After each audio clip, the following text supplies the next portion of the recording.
Hello everyone. सो आज हम class 12th political science chapter international organisation के बारे में डिस्कस करने जा रहे हैं। तो अर्लियर हमने डिस्कस किया था बाइपोलैरिटी के बारे में। ठीक है, हमने बाइपोलैरिटी के बारे में पढ़ा था, यूएस जिसमें हमने यूएसएसआर डिसइंटीग्रेशन, शॉक थेरेपी ये सब पढ़ा था। फिर हमने पढ़ा था क्या, ऑल्टरनेटिव सेंटर ऑफ पावर, जहां हमने ईयू के बारे में पढ़ा था।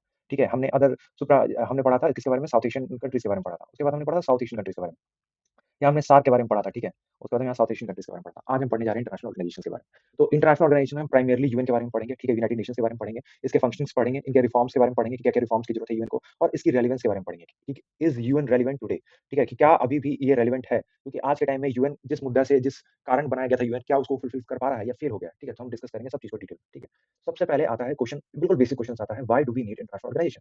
सबसे पहला क्वेश्चन है कि हमें एक इंटरनेशनल ऑर्गेनाइजेशन की जरूरत ही क्यों पड़ती है। तो सबसे पहले ये आप इनको बनाया गया था आफ्टर वर्ल्ड वॉर टू, ताकि किसी भी वॉर को ना हो। इसने लीग ऑफ नेशन को सक्सीड किया है। वर्ल्ड वॉर वन के बाद लीग ऑफ नेशंस बनाया गया था। ठीक है, और लीग ऑफ नेशंस फेल कर गया अपने टास्क को कंप्लीट करने में, और वर्ल्ड वॉर टू हो गया। तो वर्ल्ड वॉर टू के बाद लीग ऑफ नेशन को डिसबैंड कर दिया गया, और आप कह सकते हैं कि एक नया और इंटरनेशनल ऑर्गेनाइजेशन विद एक नई पहचान के साथ बनाई गई, उसको कहा जाता है यूनाइटेड नेशंस। ठीक है, यूनाइटेड नेशंस को बनाया गया ताकि अनदर कोई वर्ल्ड वॉर जैसी सिचुएशन ना बने, या वर्ल्ड वॉर थ्री ना हो जाए, जहां कंट्रीज आपस में लड़ रही हो और पूरा chaos हो। तो वॉर और पीस को मीडिएट करता है इंटरनेशनल ऑर्गेनाइजेशन लाइक यूएन। अब कैसे करता है, तो इसके मैकेनिज्म क्या है कॉपरेशन के। तो आप बोलिएगा क्या इनके पास अथॉरिटी, यूएन ने किसी कंट्री को ऑर्डर दिया, सपोज कीजिए यूएन ने कहा इसराइल को कि आप लड़ाई रोक दीजिए, और इसराइल सुन जाएगा? नहीं, ऐसा बिल्कुल नहीं होता। इनके पास कोई सोल अथॉरिटी नहीं होता है, बट इनके पास कुछ टूल्स होते हैं। ठीक है, जैसे इंटरनेशनल स्पेशली यूएन की अगर मैं बात करूं, तो इनके पास सर्टेन टूल्स होते हैं, क्योंकि इसके 193 कंट्रीज मेंबर्स हैं यूएन के। ठीक है, तो इनके पास टूल्स, कुछ इकोनॉमिक टूल्स होते हैं। ठीक है, जिनके द्वारा ये दबाव बनाते हैं उस कंट्रीज पे कि आपको पीस प्रोसेस के अकॉर्डिंग जाना पड़ेगा, या ये इंटरवीन करते हैं ताकि लड़ाई और खींचे ना, और उससे ह्यूमैनिटी को ज्यादा, ह्यूमैनिटी सीवियर फॉर्म में ना ह्यूमैनिटी आए। ठीक है, तो इसका ये इंश्योर करना काम यूएन का होता है। ठीक है, यूनाइटेड नेशंस का होता है। ये जो आप देख रहे हैं, ये यूनाइटेड नेशंस का लोगो है। ठीक है, अब आते हैं ग्लोबल चैलेंजेस के बारे में। और जैसे लाइक ग्लोबल चैलेंजेस हम सुनते हैं, डिजीज या कोई एपिडेमिक जैसी चीजें, या ग्लोबल वार्मिंग जैसी चीजों में म्यूचुअल कंसेंसस नीडेड होता है, एक एक नॉर्मल उस प्रॉब्लम को ओवरकम करने के लिए। जैसे ग्लोबल वार्मिंग का एग्जांपल हम लेते हैं, आपको लगता है कि कोई भी एक कंट्री, सपोज कीजिए we are talking about India, India अकेले ग्लोबल वार्मिंग को ओवरकम करने में सक्सेसफुल हो सकता है विद कितनी भी हम कोशिशें कर लें अकेले, और ये क्या पॉसिबल होगा? नहीं होगा, क्योंकि आसपास की जितनी भी कंट्रीज है, सपोज कीजिए उनका जो कार्बन इमिशन है वो काफी ज्यादा होगा हमसे, और हम ट्राई कर रहे हैं कार्बन इमिशन को लो करने का, और ये जो बगल वाली कंट्रीज है वो कार्बन इमिशन एकदम से कंटिन्यू कर जा रही है। तो क्या हम ग्लोबल वार्मिंग को ओवरकम कर पाएंगे, या उसको हम बिल्कुल डिफीट कर पाएंगे? नहीं हो पाएगा। तो ये एक म्यूचुअल कॉपरेशन से, ठीक है, और म्यूचुअल कॉपरेशन से ही हो सकता है। तो ये म्यूचुअल कॉपरेशन का प्लेटफॉर्म कौन देगा? ये देगा यूनाइटेड नेशन। ठीक है, like example, like epidemic like कोविड-19 और Ebola requires global cooperation for vaccine and containment. जैसा हमने देखा ना कि कोविड-19 में भी पूरे के पूरे वर्ल्ड का एक म्यूचुअल कॉपरेशन हुआ कि नहीं नहीं, अब ये इस बीमारी को रोकना है, तो इसका वैक्सीनेशन पूरे कंट्रीज में कैसे फैलेगा? तो एक इंटरनेशनल, हमें क्या चाहिए? एक कॉपरेशन चाहिए, एक इंटरनेशनल सपोर्ट चाहिए। तो वो इंटरनेशनल सपोर्ट कौन देगा? तो उसका एक प्लेटफॉर्म बनेगा इवेंट, जहां अलग अलग कंट्रीज आएंगी, आपस में बातें करेंगी, म्यूचुअल एग्रीमेंट होगा, और फिर हम पूरे के पूरे अलग अलग कंट्रीज में या अलग अलग कॉन्टिनेंट्स में ये चीजें सप्लाई की जाएंगी। फॉर एग्जाम्पल आता है क्लाइमेट चेंज। जैसे मैंने बोला, क्लाइमेट चेंज सारे नेशंस को एक साथ कहता है आने के लिए, तभी हम क्लाइमेट चेंज को या हम एमिशंस को कट कर पाएंगे, वरना it is not possible for an entire country, ठीक है, टू मतलब कि पूरा का पूरा ग्लोबल वार्मिंग के चैलेंज को अकेले सॉल्व कर दे। ठीक है, now comes to information sharing. They collect and share critical information like economic trends, health data वगैरह भी ये शेयर करती हैं। और आपने सुना होगा यूएनडीपी की रिपोर्ट्स भी आती है ह्यूमन राइट्स पे, तो अलग अलग चीजें, सॉरी, इकोनॉमिक डेवलपमेंट पे, तो ऐसे ही अलग अलग रिपोर्ट्स पब्लिश करते हैं, जिसमें दिखाती है कि आपके कंट्री के डेवलपमेंट रिगार्डिंग रिपोर्ट्स पब्लिश करते हैं। ठीक है, तो यूएन, यूनाइटेड नेशंस के बारे में अब पढ़ते हैं, इवोल्यूशन ऑफ यूएन के बारे में, कि यूएन इवॉल्व कैसे हुआ। तो मैंने बोला था प्रेडिसेचर इसका कौन था? लीग ऑफ नेशन था। ये वर्ल्ड वॉर वन में बनाया गया था लीग ऑफ नेशंस, कि अनदर वर्ल्ड वॉर ना हुआ जाए, पर league of nation fail to achieve its one aim, that is to prevent the world from generating another world war. ठीक है, तो पर ऐसा हो जाता है और वर्ल्ड वॉर टू हो जाता है। ठीक है, वर्ल्ड वॉर टू हैपेंड। सो हम क्या होता है, establish after world war one to prevent future conflict, how it fail to prevent the second world war. ठीक है, तो उसको दोबारा इसको यूएन को बना दिया जाता है। ठीक है, इसको डिसबैंड कर दिया जाता है लीग ऑफ नेशंस को। Establishment, the united nations founded in 1945 immediately after world war two as successor to the league. ठीक है, लीग के सक्सेसर से बनाया गया था, कि उसके बाद जैसे ये प्रेडिसेसर था, उसका सक्सेसर बन गया यूनाइटेड नेशंस। डेट यहाँ दिया हुआ है, डेट बहुत इंपॉर्टेंट होता है फॉर एमसीक्यू पर्सपेक्टिव, 24 अक्टूबर 1945, इसको यूएन डे के नाम से भी मनाते हैं। फाउंडिंग मेंबर्स कौन कौन से? 51 स्टेट्स हैं। India joint on 30 October 1945। India exactly founding states नहीं है, अगर आप बोलिएगा। ठीक है, फाउंडिंग मेंबर्स में। ठीक है, ऑब्जेक्टिव्स आते हैं, सबसे इसका मेन ऑब्जेक्टिव क्या होता है? मेन ऑब्जेक्टिव है टू प्रिवेंट, यहाँ पर थोड़ा सा एरर आ गया है स्पेसिंग में, to prevent international conflict and facilitate cooperation among states. By 2011 it had 193 member states, South Sudan being the latest. All members have one vote in the general assembly. आप कहते हैं जनरल असेंबली क्या होता है? ठीक है, कि अब ये 193 मेंबर्स के स्टेट्स का मतलब क्या होगी? तो पूरा का पूरा एक सुप्रानेशनल ऑर्गेनाइजेशन बन गया? नहीं, ये एक ऐसी प्लेटफॉर्म है, इंटरनेशनल ऑर्गेनाइजेशन है, जहां सारी कंट्रीज आपस में आती हैं और डिस्कशन करती है।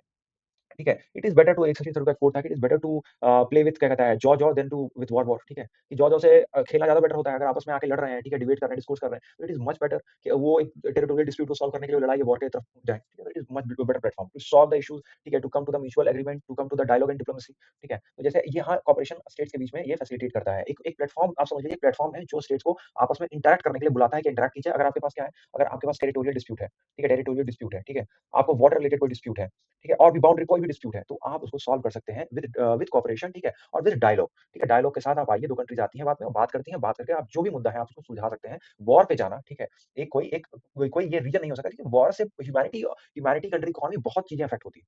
तो यूएन ट्राई करता है कि उनका ऑब्जेक्टिव है कि कोई इंटरनेशनल ये कॉन्फ्लिक्ट ना हो। अगर क्वेश्चन कीजिए, क्या यूएन अपने ये जो मुद्दा है, इनका जो एम है पूरा कि हम कोई बड़े इंटरनेशनल कॉन्फ्लिक्ट को प्रिवेंट करें, क्या इसमें अभी तक सक्सेसफुल रहा है? ठीक है, आपने देखा है अज़रबैजान आर्मेनिया से लड़ रहा है, ठीक है।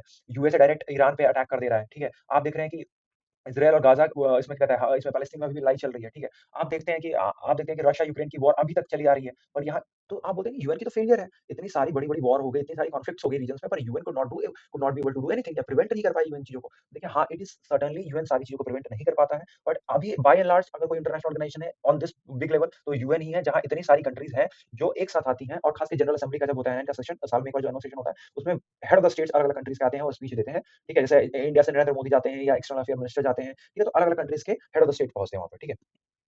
और इनके क्या जनरल असेंबली क्या होता है, इनके अलग-अलग प्रिंसिपल बॉडीज़ हैं, तो अभी हम देखते हैं प्रिंसिपल ऑर्गन्स के बारे में, ठीक है। तो जैसे इनके प्रिंसिपल ऑर्गन है यूनाइटेड नेशन जनरल असेंबली, ठीक है, यूएनजीए कहते हैं इसको, ठीक है। फिर आते हैं सिक्योरिटी काउंसिल यूएनएससी, ठीक है। फिर आते हैं सेक्रेटेरिएट है, फिर आईसीजे है, इंटरनेशनल कोर्ट ऑफ जस्टिस है, फिर इकोसोक इकोनॉमिक एंड सोशल काउंसिल है, फिर आते हैं ट्रस्टीशिप काउंसिल के बारे में, ठीक है। अब आप बात करते हैं कि ये काम करती क्या है? जनरल असेंबली देखिए यहाँ ऑल 193 मेंबर्स है, ठीक है। वन कंट्री वन वोट होता है, deliberative body for major decisions होते हैं, ठीक है। अब यहाँ पर बोलते हैं कि आपकी काम क्या होता है एक्जेक्टली यूएन का सपोज कीजिए, ठीक है, कि यहाँ पर रिज़ोल्यूशन पास होता है। रिज़ोल्यूशन मतलब कोई सॉल्यूशन है, resolution is equal to solution, ठीक है। सपोज कीजिए सबसे पहला आया कि जनरल असेंबली में पिछले जब इज़राइल उसमें इज़राइल में और पैलेस्टीन में वॉर छिड़ा तो उसमें आया कि क्या-क्या करना चाहिए, ठीक है? कि मतलब उसका रिज़ॉल्यूशन क्या करना चाहिए, इज़राइल को रोकना चाहिए, उस पे कंट्रीज़ वोट करती हैं, कुछ कंट्रीज़ फेवर में वोट करती हैं, ठीक है? कि हाँ, रोकना चाहिए इज़राइल को, कुछ कंट्री अगेंस्ट में करती है कि नहीं-नहीं इज़राइल ठीक कर रहा है, कुछ कंट्री अब्सटेन कर लेती हैं, ठीक है? जैसे कंट्रीज़ लाइक इंडिया यहाँ अब्सटेन कर लेती है, अब्सटेन का मतलब क्या होता है थोड़ा-सा बीच से खेलना, ठीक है? उसको कहते हैं कि या तो आप फेवर में वोट करते हैं या आप तो अगेंस्ट में वोट करते हैं या तो आप अब्सटेन कर लेते हैं। तो जनरली जब कंट्रीज़ जहाँ इंडिया देख जब दोनों क्योंकि इंडिया पैलेस्टीन के साथ भी इंडिया का रिलेशन रहा है हिस्ट्री में और इज़राइल के साथ भी काफ़ी एक्टिव रिलेशन रहा है इंडिया का, तो इससे इंडिया क्या करती है रिज़ॉल्यूशन अब्सटेन कर देती है,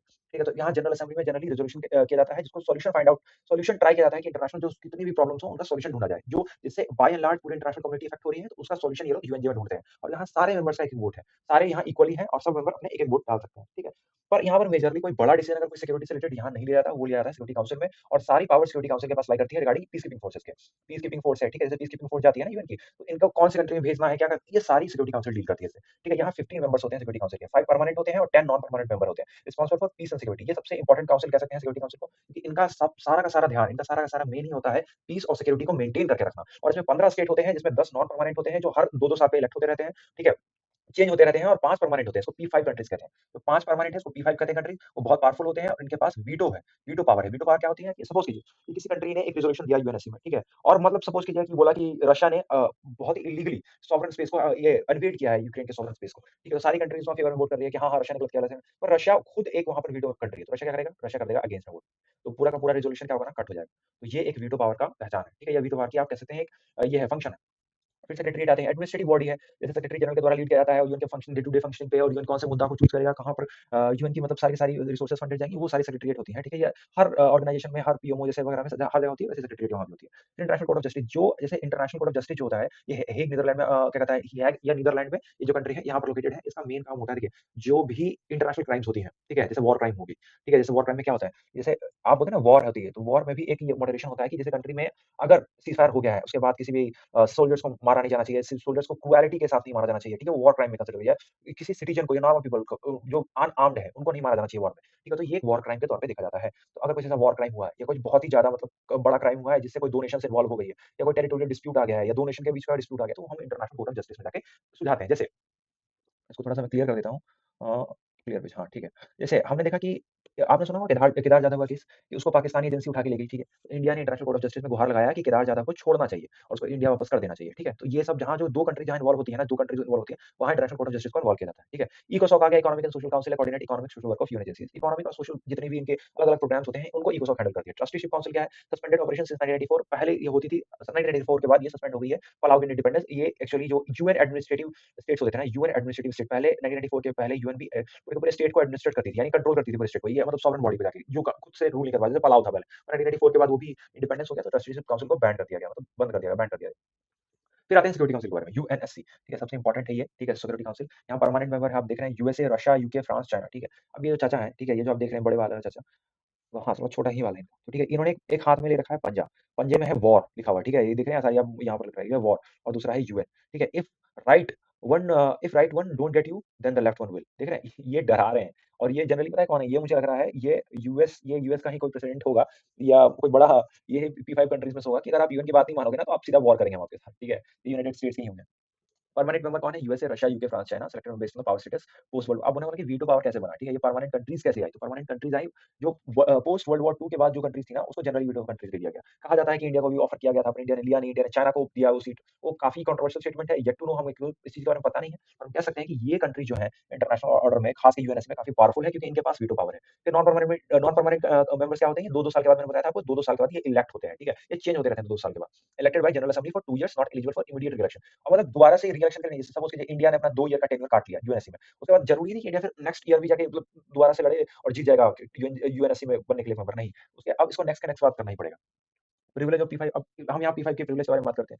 सबसे पहले तो ये परमानेंट मेंबर है, ठीक है? कि इनको सीट इंडेफिनिटली पीरियड ऑफ के लिए होल्ड करते हैं। इनको इनको कोई इलेक्शन नहीं करवाना है, ठीक है? या इलेक्टेड हो गया, इनको आने की जरूरत नहीं है जनरल असेंबली से। ये परमानेंट मेंबर है। फिर इनके पास वीटो पावर है, ठीक है? Negative vote even if 14 members से yes, a single no from P5 member stall the decision. मैंने बोला ना, ये वीटो एक कह सकते हैं कि ये बहुत ज्यादा ये हिंडर भी करता है इवन के डे टू डे प्रोसेस में, या उनके किसी भी अगर वो रिफॉर्म लाना भी चाहते हैं तो ये हिंडर करता है। सपोज कीजिए कोई भी रिफॉर्म आया, वहाँ 14 कंट्रीज ने यस बोल दिया, पर अगर किसी P5 कंट्री ने, जैसे यूएस को वो डिसीजन अच्छा नहीं लगा, यूएस ने बोल दिया नो, तो नो का मतलब नो होगा। वो पूरा का पूरा रेजोल्यूशन को ये कर दिया जाएगा, डिसबैंड कर दिया जाएगा और उसको सीधा-सीधा बोला जाएगा कि अब ये ड्राफ्ट बेसिस पे ये ऐसा ही रेज़ोल्यूशन को हम पास नहीं कर सकते। ठीक है, फंक्शन क्या है? Primary responsibility for maintaining international peace and security, decisions are binding. ठीक है, डिसीजंस इसके बाइंडिंग होते हैं, ठीक है? ये ऐसा नहीं है कि ये बोलता है इसको, इसके डिसीजंस को मनवाता भी है, बाइंडिंग होते हैं। जनरल असेंबली एंड सेक्रेटेरिएट पे आते हैं, ठीक है? UN it is the parliament of nation. आप कह सकते हैं ये पार्लियामेंट ऑफ नेशन है, लग भी रहा है देखिए, इंडियन पार्लियामेंट की तरह ही तो लग रहा है ये। पार्लियामेंट ऑफ नेशन है, यहाँ देश के अलग रिप्रेजेंटेटिव बैठते हैं और यहाँ पर आपने सुना होगा यूएनजीए की जब एनुअल मीटिंग होती है तो वहाँ जो हेड ऑफ द स्टेट होते हैं वो यहाँ पर जाके स्पीच देते हैं। यहाँ पर मैंने एस जयशंकर को सुना था, प्रधानमंत्री नरेंद्र मोदी भी जाते हैं कई बार यूएनजीए के एनुअल मीटिंग को एड्रेस करने के लिए, ठीक है? All members have one vote. वहाँ पर सारे मेंबर्स कंट्री के पास एक वोट है और मेजर डिसीजन जो होता है पीस, बजट, न्यू मेंबर्स, ठीक है, रिक्वायर 2/3 मेजॉरिटी, अदर्स रिक्वायर सिंपल मेजॉरिटी, ठीक है? वही सेम पार्लियामेंट वाला रूल है। Decision are generally not binding but carry world opinion. देखिए यहाँ बाइंडिंग नहीं है, आप समझिए बाइंडिंग बाइंडिंग ओपिनियन के बारे में। देखिए यहाँ डिसीजन जो होता है बाइंडिंग नहीं होता है और यूएनएससी में डिसीजन क्या होता है? यहाँ नॉन बाइंडिंग होता है, वहाँ पर क्या होता है? बाइंडिंग होता है। यानी अगर सपोज कीजिए 15 का 15 देश मान गए, पहले तो ऐसा होता नहीं है, 15 कंट्रीज एक साथ मानती नहीं किसी डिसीजन को। पर अगर ये 15 की 15 कंट्रीज मान गई किसी भी चीज़ को लेके, तो वो अब उस मेंबर कंट्रीज को मानना ही पड़ेगा। अगर वो नहीं मानेगी तो अब आपको वॉर का सामना करना पड़ेगा, ठीक है? आपको लड़ना पड़ेगा UN peace UN UN force से, ठीक है? तो ये होता है यूएनएससी का, मतलब धमकाती भी है यूएनएससी, ठीक है?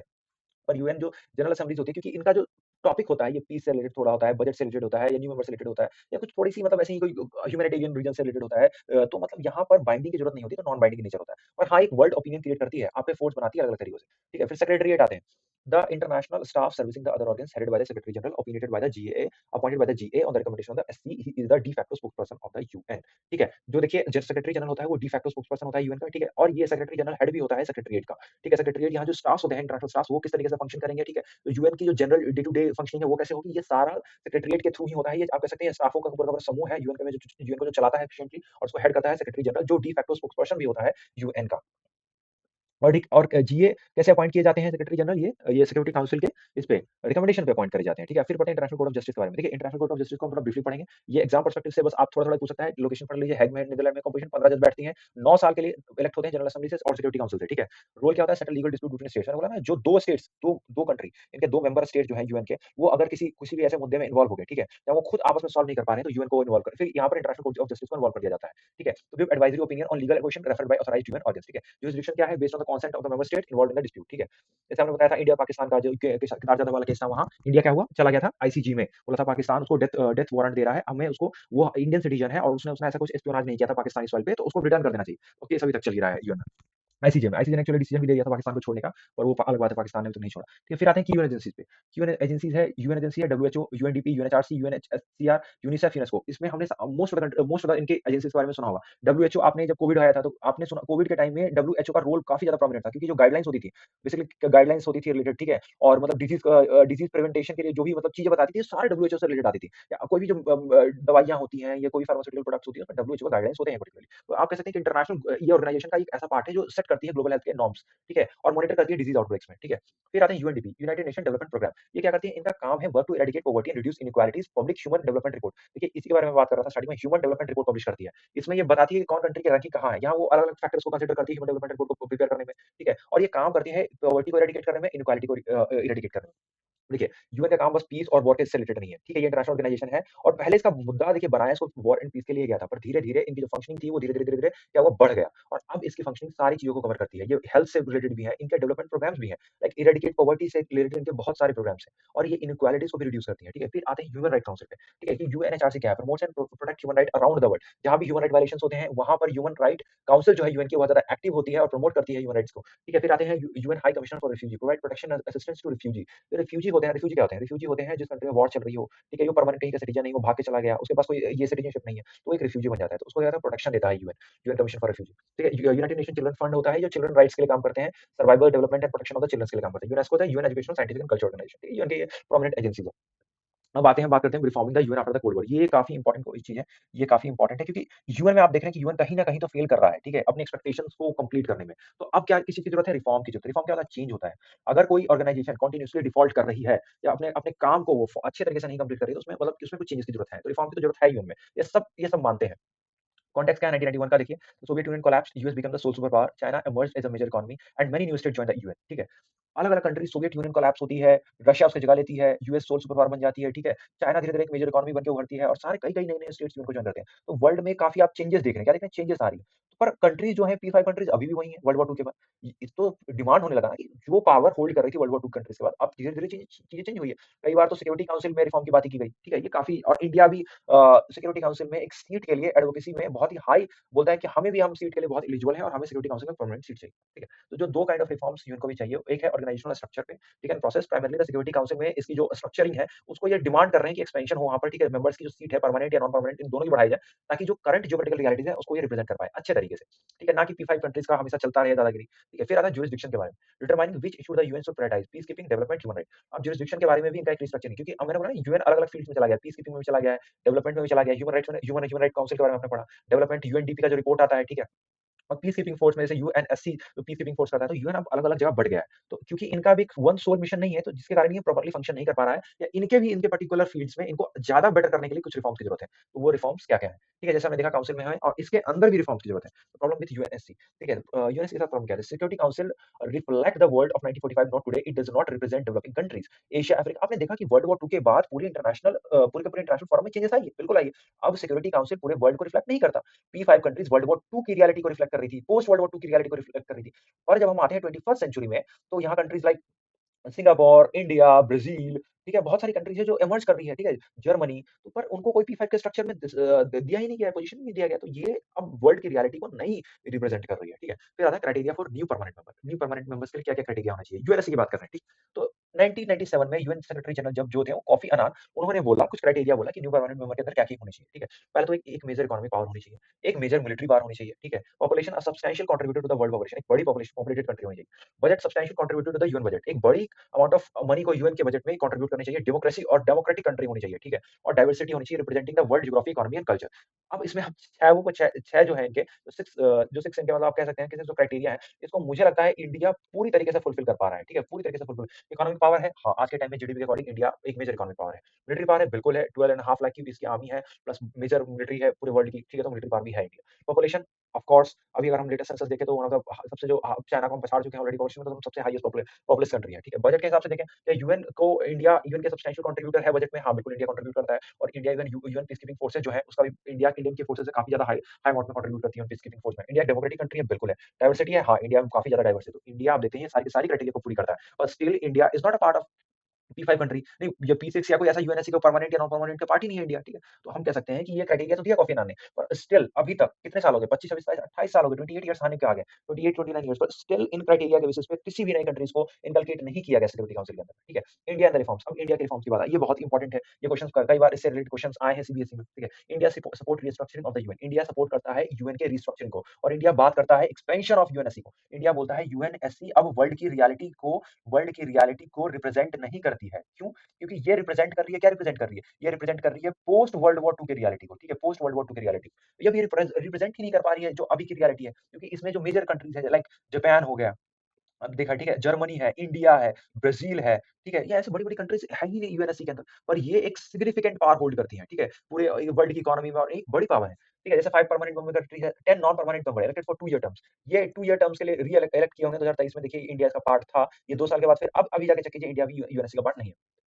ठीक है? India's argument for permanency. अब इंडिया जो अपने आर्गुमेंट देता है, जो पिछली बार मैंने बताया कि इंडिया की पॉपुलेशन भी है, इंडिया डेमोक्रेटिक कंट्री भी है, इंडिया की इकोनॉमी भी वन ऑफ द फास्टेस्ट है, पार्टिसिपेशन भी यूएन का फाइनेंशियल कंट्रीब्यूटर में रेगुलर रहता है और पीस कीपिंग भी इंडिया पीस कीपिंग फोर्सेस को भेजती रहती है अलग-अलग यूएन मिशंस में। तो इंडिया एलिजिबल है फुली तरीके से यूएन परमानेंट मेंबर बनने के लिए और यूएनएससी में परमानेंट सीट पाने के लिए। पर यूएनएससी का जो मॉडल है, अभी तक स्ट्रक्चर को एक्सपेंशन करने के लिए तैयार ही नहीं है, क्योंकि वो जो P5 कंट्रीज़ है ना, वो शेयर करने के लिए तैयार नहीं है अपने पावर्स को, ठीक है?